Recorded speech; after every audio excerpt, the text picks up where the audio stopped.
welcome to another exciting installment of Morning Reload. From very high above all the puerile and vacuous forms of Wyoming mainstream media, this is Cowboy State Politics.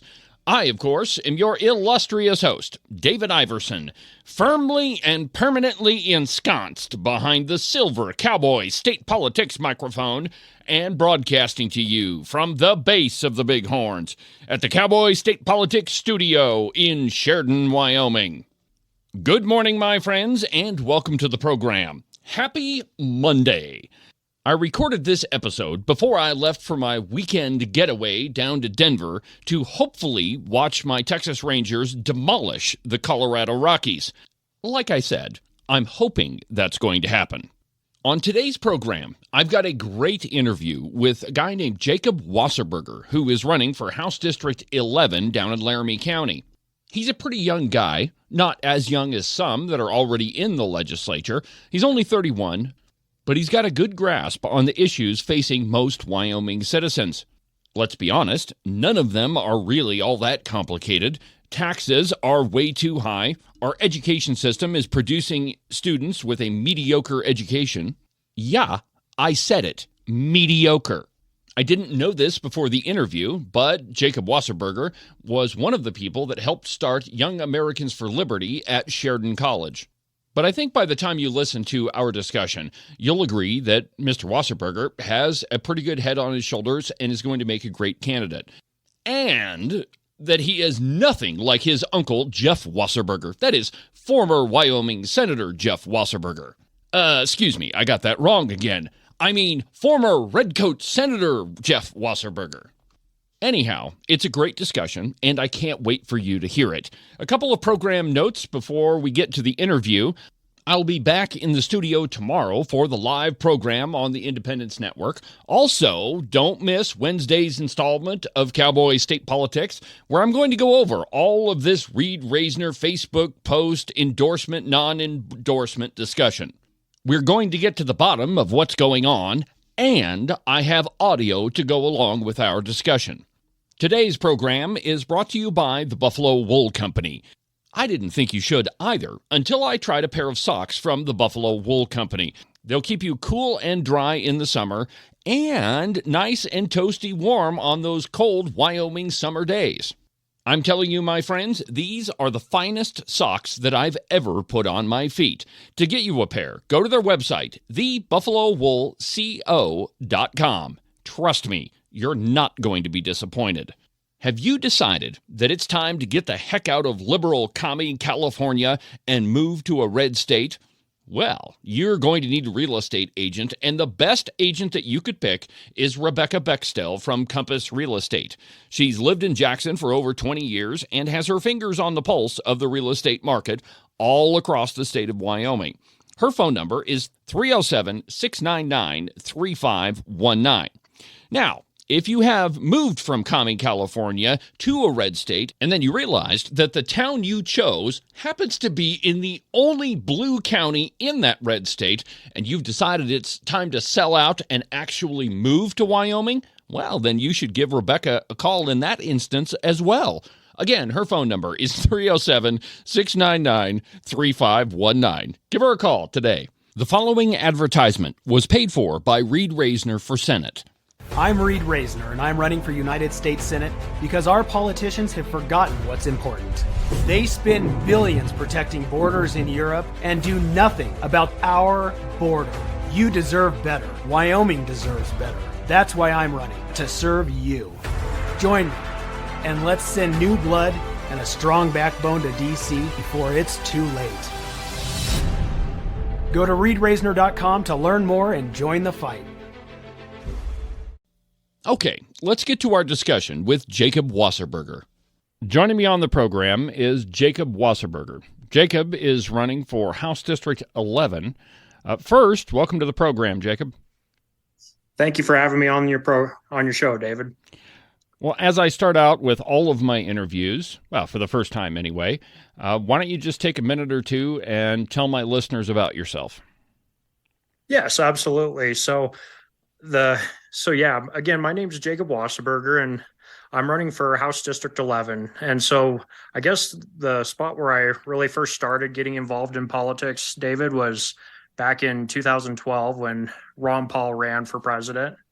And so I remember watching what happened with the Tampa ballot. Rules 12 and 14 had changed, making it to where he wasn't allowed to go to the Tampa ballot. And so I remember going and speaking to the Johnson County Republican Party at that time and told them about how I thought maybe we would have had a little bit more success with that election if maybe we didn't, if the party didn't change those rules the day before. And so that was kind of who really got me inspired and made me kind of see a vision for how we could possibly have a better America. And then after that, David, I guess another thing that happened was I ended up I was the founder of Young Americans for Liberty out there at Sheridan College. That chapter's no longer running, but one of the things that we did was we did we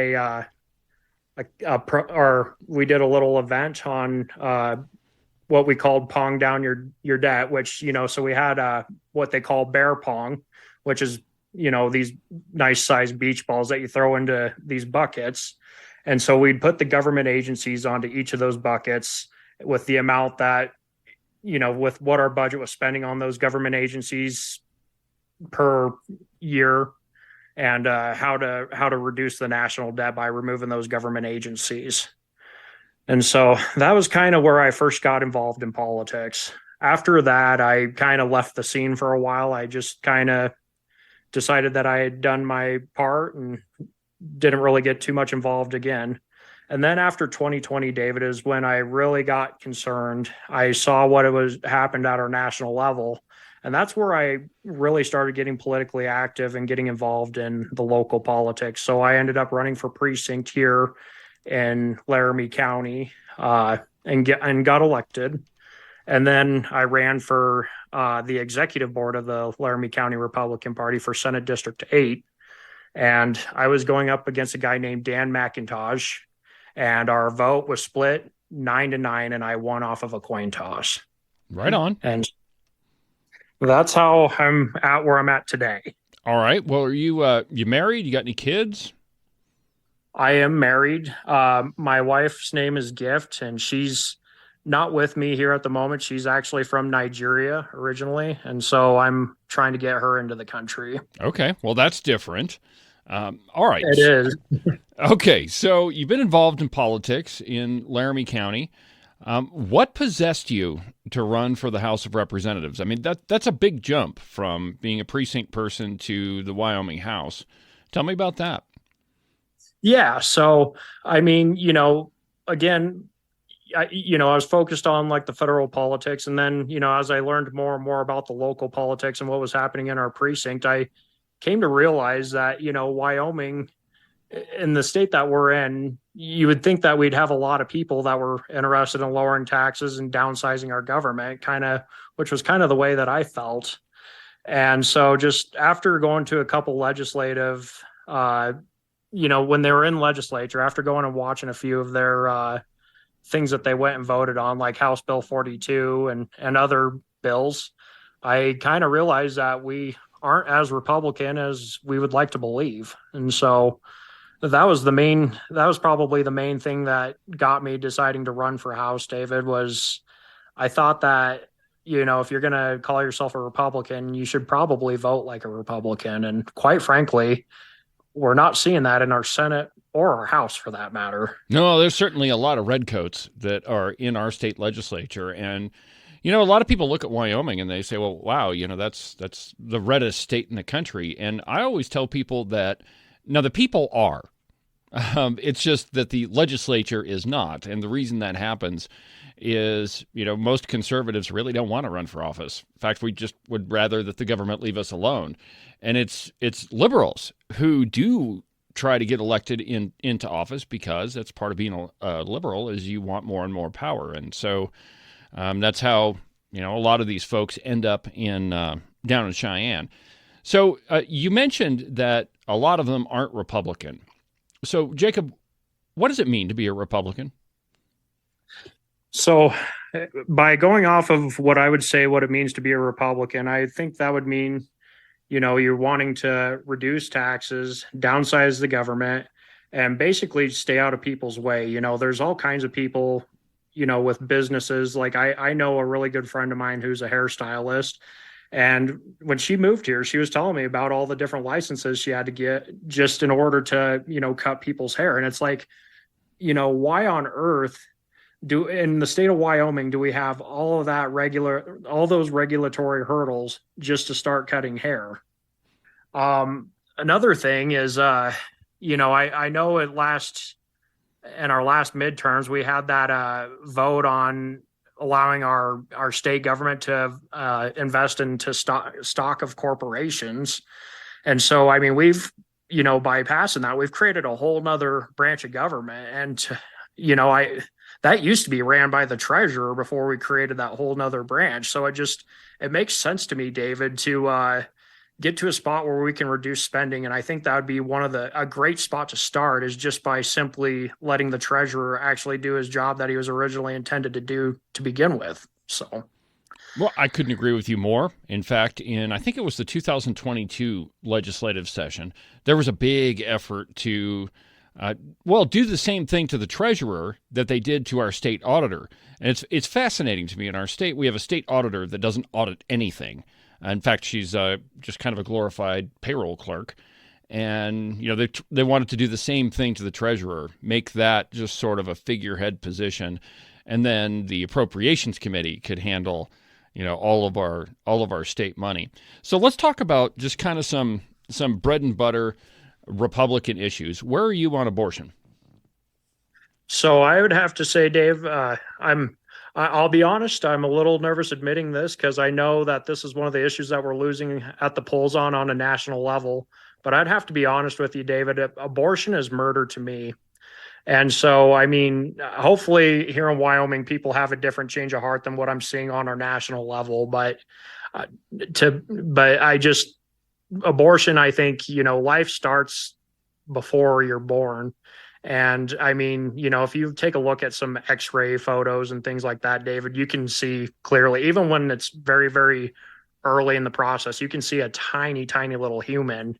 And so it's pretty hard for me to be convinced that that's a blob or just a bunch of, cells or an embryo or whatever, some of your left-leaning people may call it. Now, I believe it's in the country Hungary. I heard that they were able to reduce abortion by almost 50%. And without even banning the abortion laws, all they did was give these tax incentives to help encourage people to have children. So, I mean, now as someone that would have to vote on those type of issues, I would vote against abortion, but I think that maybe would help. I'm hoping that would help encourage a little bit of morality maybe in our nation if we can do some things like that encourage people to have some children. Well, I'm happy to hear you say that. And the truth is, I think the reason that Republicans lose on the issue of abortion is we're just not very good at making the argument. And it's so easy. In fact, I mean, you just pretty much laid it all out there, that life begins at conception, that there's shortly after conception. In fact, I mean, that's what it is. You have cell division, you convert energy to food, and you have response to stimuli, which is the three qualifications for life. And, there is no species on the face of the earth that changes species. And so if you're going to end up a human, you kind of have to start out a human. Therefore, it's a human life from the very beginning. So talk to me about guns. We had several firearm-related bills in this last legislative session. They kind of ran the gamut, if you ask me, from really good pieces of legislation to not so good. So talk to me about the Second Amendment and guns. Yes. So I'm a big believer. I would argue that I'm a big believer in the Second Amendment, David. I am a member with the NRA. I just got my membership with them here recently. And, I know in our Wyoming State Constitution, hunting is actually considered a right. But but just looking at the perspective of the Second Amendment, a lot of people try to say, well, you don't need guns because we can go get our meat from the grocery store these days. But the original intention of our gun rights is to keep our government from getting out of control. It is our one way to protect ourselves from our own government and from other nations as well. But I think more importantly, you know, one of the biggest things that you see throughout recorded history with mass murders is genocide, which is, you know, the mass murdering from your own government. And so having the Second Amendment is essential to remaining a free, strong nation. And so, you know, I don't know all the bills that are going on in the House right now, David, but I know with the gun-free zones that they were wanting to do, or banning the gun-free zones at your public schools, that would be an opportunity for allowing staff to get trained and to be armed, which would protect your children who are pretty harmless when it comes to being in a public area. And you never know when there's going to be somebody that comes and wants to do a mass shooting. All right. You never know when there's going to be a bad guy lurking around, for sure. Right. Did we, during the 2024 session, did we accomplish any sort of tax reform, in your opinion? To give you the best understanding of my knowledge, Dave, I'd probably say we really didn't. I heard that we did have a few bills get passed, but from what I understand, it sounded like they were pretty watered down, unfortunately. There was a really good bill that was to reduce property taxes by 25% for property. And unfortunately, that did not get passed. I'd say that was probably the only bill that we had a shot at actually helping relieve people's economic pains. So if I get in there, David, I'm interested in doing a property tax acquisition where, you know, if you bought your house at $50,000, you know, 20 years ago or whatever, and you haven't done any renovations on your property, you've done absolutely nothing to the property, and you bought it at 50,000, well, you probably have your budget set out for your taxes to be around what your property taxes would be on a $50,000 home. So, you know, when you see your house go up $300,000 and you're paying, you know, 4 or 5 times more in property taxes than what you originally intended on, I mean, that seems just kind of unfair for the homeowner who hasn't really, you know, they've seen their value go up, but I mean, there's no initial gain until the property is sold. I absolutely agree with you. You know, I think it's totally unfair that when you purchase something for, you know, like my parents spent $56,000 on their home. Now, granted, it was back in the early 80s, so a long time ago. But still, yes, they've made some improvements, but it's still essentially the same home. There's no more new buildings on the property.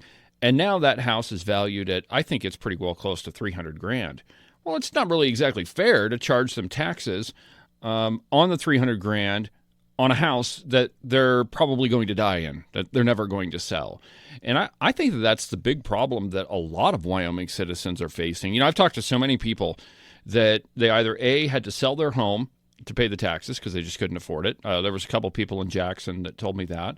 Or B, they have to go back to work in order to pay the taxes. And there was, here in Sheridan, there's an older lady that I met that's exactly what she had to do. She was 82 years old, and she had to go take a job waiting tables just to pay the taxes. And I just think that that's fundamentally wrong.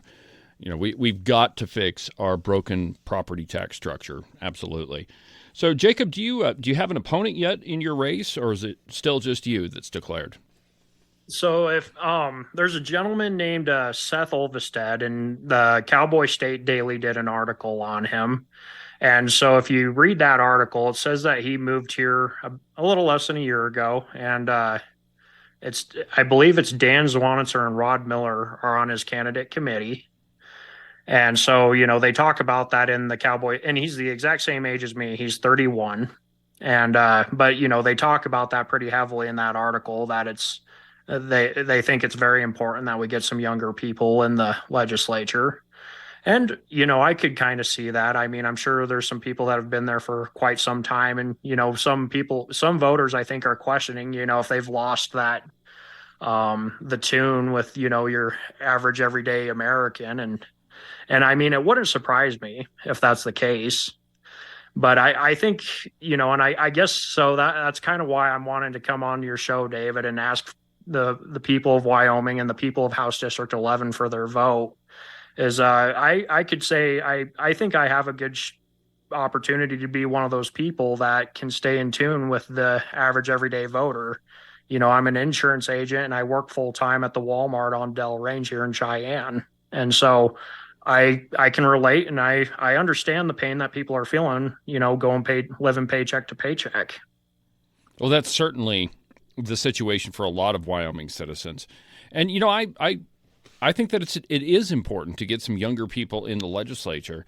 I think that just by virtue of how long somebody has been in office and maybe perhaps how old they are, I think that a natural disconnect develops in that there's two segments of the population that you need represented. You need younger people, and you need people that are older and wiser and, have more experience. But I think it's important to have that perspective. And, in this last election, there were, at least a couple of people that got elected that are younger. Daniel Singh, for example, JT Larson's pretty young and very liberal.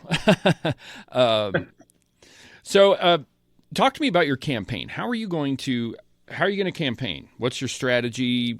What are you going to do? So I just recently purchased 100 signs, and I also have 1,500 flyers. So right now, with the shoestring budget that I'm working on, I've been very blessed with some donations, David. I've prayed out to God, and it was crazy. The next day I had people wanting to give me money. And so my prayers have been answered on that. So, but a lot of what I'm going to have to do in order to win, David, is go knock on doors and go talk to people. Because when you're somebody with a small budget like me, you have to go hit those doors, and you got to go talk to people and let them know, hey, I'm sure you're probably aware that there's some things not going right, and I feel you. And, I feel like it might be important for you to have that opportunity to meet me so you can have that other option. Okay, so you're relatively young, and I've got one more question then, and I think this is a huge issue, or at least it ought to be, in Wyoming. Why are we having such a big problem educating young people? I mean, our scores are mediocre at best, and yet we spend a tremendous amount of money per student per year. What's the problem in your estimation? Oh, that is a very good question, David. And I know that's a pretty hot topic with many people. And I've seen that before just by going to the school board meetings, how heated that gets. One thing I can say, David, is, here in the state of Wyoming, where we spend as much money as we do on education, you would think that we would be the leaders of the world in education. However, as you're asking me that, you obviously are aware that that's not the case. To resolve this issue, the best thing that I can think of right now, David, and, maybe it'd be better if I had took some time to look into this before asking you, but I'm glad that I'm getting the opportunity to speak to you without knowing what questions you're going to have. I think, honestly, one of the things that's going to help improve it is if we learn to start cutting spending on our education, because I remember reading a book back in the day where it's been proven that increasing funding for education does not improve graduation rates.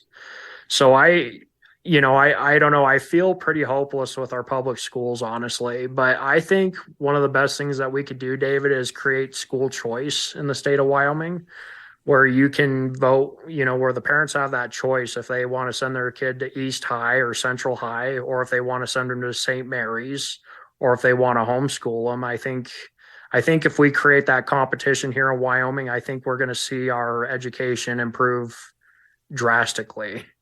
My sister has 5 children, and they're all, some of them are very new and probably aren't starting school yet, but I know my nephew Samson is very well educated for his age. And I don't know how my sister does it, but she's like a super mom.